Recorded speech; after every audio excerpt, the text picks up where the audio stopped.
Ça fait 3 ans qu'on est en recherche-action participative, donc l'association à l'âge, des chercheurs universitaires et puis des groupes d'habitants qui habitent déjà ensemble, qui vieillissent ou pas. Et à l'âge promeut, met à disposition, étudie, analyse ces nouvelles formes d'habitat dans la vieillesse et milite pour que ce soit accessible pour le plus de monde possible. Les chercheurs de Rapsodia mènent des entretiens individuels. Et là, ça nous a vraiment aidés parce que ça nous a aidé à prendre la température d'habitat. Les entretiens individuels, c'était extrêmement important parce que les chercheurs nous ont renvoyé des comptes rendus, des résumés, des pistes de recherche. Donc là, on a senti que la RAP, ça nous aidait. Oui, ça nous aidait vraiment. On travaille ensemble, on essaie de comprendre effectivement quelles sont les conditions pour que ces formes d'habitat se fassent, comment on y vit, comment on peut y vieillir, jusqu'où, comment, avec qui, voilà. Et donc là, ce colloque à Nantes, c'est un moment où effectivement, voilà, on a beaucoup bossé, on a beaucoup travaillé, et on rend compte de nos résultats de recherche et puis de ce qu'on souhaite encore faire, de ce qu'on n'a pas suffisamment fait, de ce sur quoi on n'a pas assez de données et d'informations, et ce qu'on peut encore faire à l'avenir. Et donc cette énergie humaine, la bienveillance de tous les chercheurs, le travail en RAP, nous ont montré qu'avant tout, c'est cette énergie humaine qui est le moteur et le vecteur du changement. À nous d'avancer, point de suspension ou pas, mais pour nous, on avance. Il faut qu'on sache si on pourra vieillir dans ces formes d'habitat alternatives. Est-ce qu'on pourra y rester le plus longtemps possible? Est-ce qu'il y a des limites à ça? Et comment ça peut se passer? À la Fondation, on a une conviction, c'est que pour produire les programmes de politique publique qui engagent le domicile, et il faut s'appuyer sur la contribution citoyenne.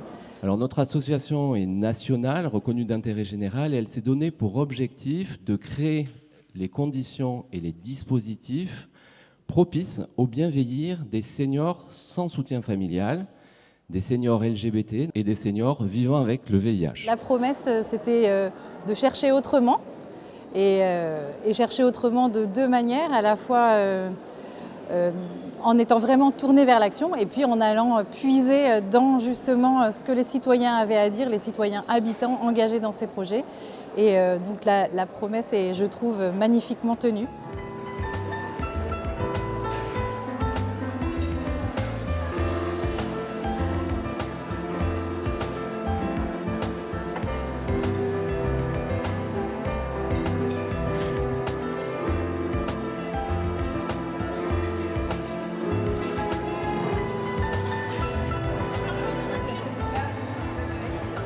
Je suis habituée au contexte des colloques académiques et donc ici je sens tout de suite une autre atmosphère, beaucoup plus chaleureuse, aussi une cohérence entre le lieu que je trouve magnifique et le projet des associations qui finalement se regroupent ici, une ouverture de chacun, chacune à tous les débats.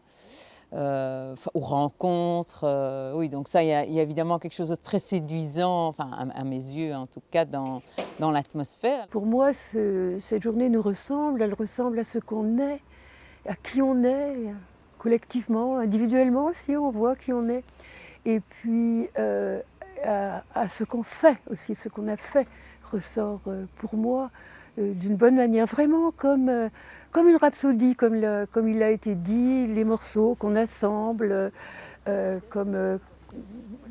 qui se mettent en place de différentes couleurs et de différentes formes. Ouais.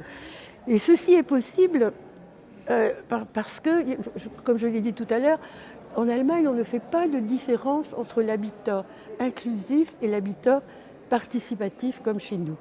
C'est l'habitat fait avec les gens à partir de leurs besoins, avec le souci de veiller pour tout le monde, peu importe, comme c'est écrit là, puisse vivre en autodétermination, même avec des troubles cognitifs.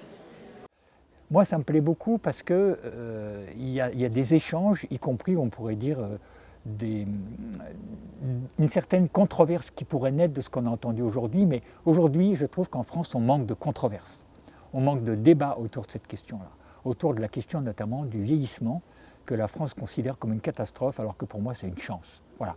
Et donc moi j'aime bien, indépendamment que j'ai pu apprécier l'un ou l'autre, j'aime beaucoup ces débats qui actuellement sont en train de disparaître.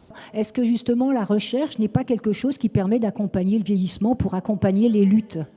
Je crois que la notion de maîtrise d'usage, notre capacité à écrire concrètement, qu'on veut faire au jour le jour, et c'est nous, ça c'est nous, et je crois qu'il faut éviter l'erreur de vendre à nos partenaires, de vendre du rêve. Pour moi qui suis toute seule dans cet habitat, j'ai pas trop ma place dans le temps, dans la notion de temps.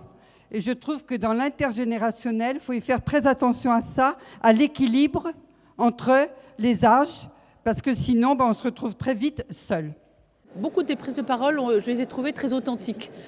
Les difficultés sont bien notées et c'est la seule façon de faire avancer, c'est effectivement de les regarder en face. Donc ce qui m'a intéressée dans ces 2 premières journées, c'est la question de l'entraide, où on voit que chacun et chacune se questionne sur jusqu'où est-ce qu'on peut aller dans l'entraide, etc. Et moi je dirais que ça nous rapporte à la question du care. Et on est aujourd'hui dans une société où il y a une crise du care, justement, de qui prend soin, de qui, comment, qui fait ce travail invisible de la prise en charge en fait collective de la reproduction de la vie. Et finalement, on a gagné un savoir, une mémoire commune, un pouvoir d'agir, une dignité. Nous, les personnes vieillissantes, devons renforcer nos solidarités, que ce soit dans un habitat, dans un quartier, dans une rue, afin de rester décideuses de notre choix de vie le plus longtemps possible. Mais toutes ces démarches doivent être soutenues par nos politiques publiques, par les élus, par tous ceux qui ont envie, mais on a besoin d'être reconnus et soutenus. Voilà. Je trouve que cette recherche à l'âge met tout à fait en clair que l'autonomie, contrairement à ce qu'on dit aujourd'hui, n'est pas une dimension individuelle, c'est une dimension collective par définition.